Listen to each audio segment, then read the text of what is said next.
guys, welcome back to my YouTube channel, and here I am again. I'm gonna share to you my learning task on literary theories. So if you're ready, let's begin!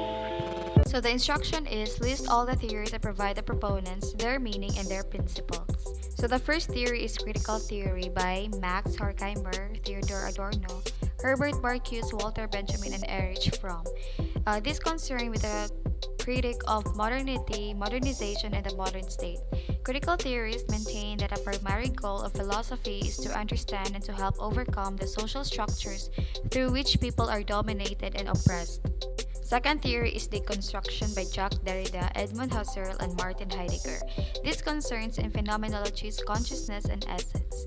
Deconstruction takes place within the horizon of the text, at the moments of rupture, in those aporias in which the text throws itself into doubt. So, to deconstruct is to not destroy, it is rather to unveil the seemingly hidden workings of language that constitute the very basis of linguistic and textual meaning. Feminism by Mary Wollstonecraft. Feminism is a work that criticizes women as instinctive and emotional, that argues women should aspire to the same identical prize by men. Gender and Sexuality by Iona Larco, Julie Human, James Francis, Jeffrey Peters, Jean Marie Rowe, Willow Pye, and Linda Worley are often viewed as psychic constructs whereby the role of gender in an individual's life is informed by and impact others' perceptions of their sexuality.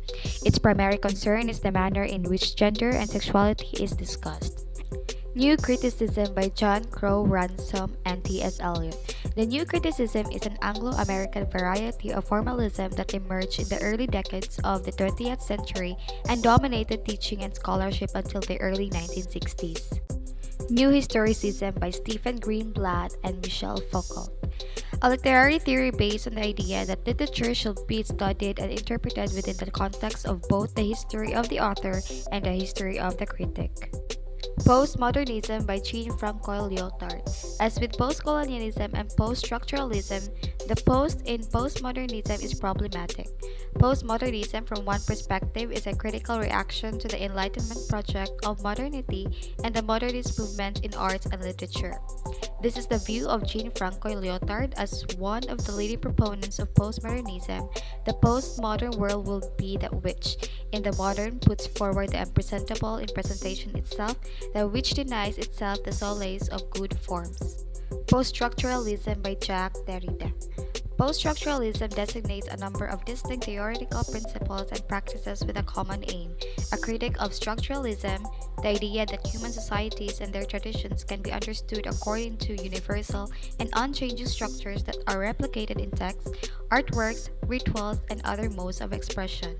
Reader Response Theory by Norman Holland, Stanley Fish, Wolfgang Iser, and Hans Robert Joss.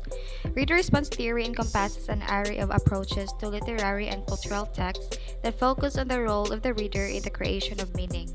The importance of the reader in literary theory has long been acknowledged, but the reader's role has typically been subordinated to the qualities of textuality. Psychoanalysis by Sigmund Freud, Anna Freud, Erik Erikson, Erich Fromm, and Carl Jung. A systematic accounting of the psychic apparatus, especially the unconscious, and the theory of the mind and human psychic development.